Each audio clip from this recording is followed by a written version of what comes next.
लोगों को लगता है कि जो 15 साल 17 साल नौकरी छोड़ के गए उनको ओआरओपी नहीं मिलेगा।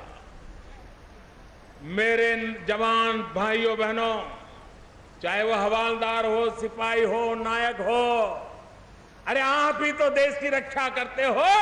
अगर ये ओआरओपी सबसे पहले मिलेगा तो आपको मिलेगा। ये वीआरएस के नाम से आपको भ्रमित करने का जो प्रयास कर रहे हैं वो गलत कर रहे हैं। ये सरकार जिन लोगों ने युद्ध में सेना में काम करते करते अपना शरीर गंवाया है, कोई अंग गंवाया है, ऐसे भी सेना के जवान जिनको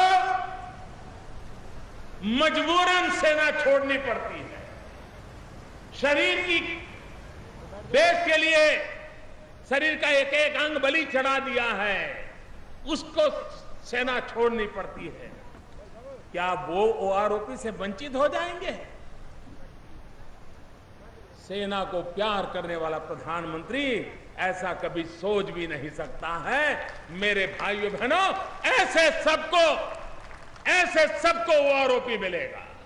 और इसलिए 80-90% ये जो 8,000 10,000 करोड़ का खर्च है ना, उसका सबसे ज्यादा धन ये 15-17 साल की उम्र में जो सेना छोड़ के घर आते हैं उन जवानों में जाने वाला है।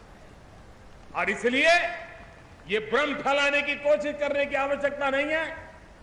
ये सरकार बहुत स्पष्ट है कि देश के लिए जीने मरने वाले जवानों के लिए ओआरओपी लागू करने का हमने वादा किया है और कल हमने घोषणा कर दी है। कुछ लोग कहते हैं कमीशन बनाया, ये कोई पे कमीशन नहीं बनाया। ये सिर्फ ये जो हमने निर्णय किए हैं, क्योंकि पहले 500 करोड़ वालों की भी समझ में कुछ न कुछ गड़बड़ रही, बाद में कोशियारी कमेटी ने जो रिपोर्ट किया उसमें भी गड़बड़ रही। हमें लगा कि 10,000 करोड़ रुपया देने के बाद भी हो सकता है कहीं कोई कमी रह गई हो, कहीं कोई समझदारी में अंतर रहा हो, कोई हिस्सा सेना का छूट गया हो। तो ऐसे समय एक व्यवस्था होनी चाहिए ताकि सेना के जवान उनके साथ मिलकर के अगर कोई कमी रह गई हो, कोई छोटा मोटा बदलाव जरूरी हो तो उसके साथ कर सके। ओआरओपी के संबंध में इसलिए ये कमेटी बनाई गई है, ये कोई पे कमीशन नहीं है। और इसलिए इसमें भी जो भ्रम फैलाए जा रहे हैं वो भ्रमों का भी निरसन होना चाहिए। And other Buddhist nations have also offered to hold similar conferences in their countries.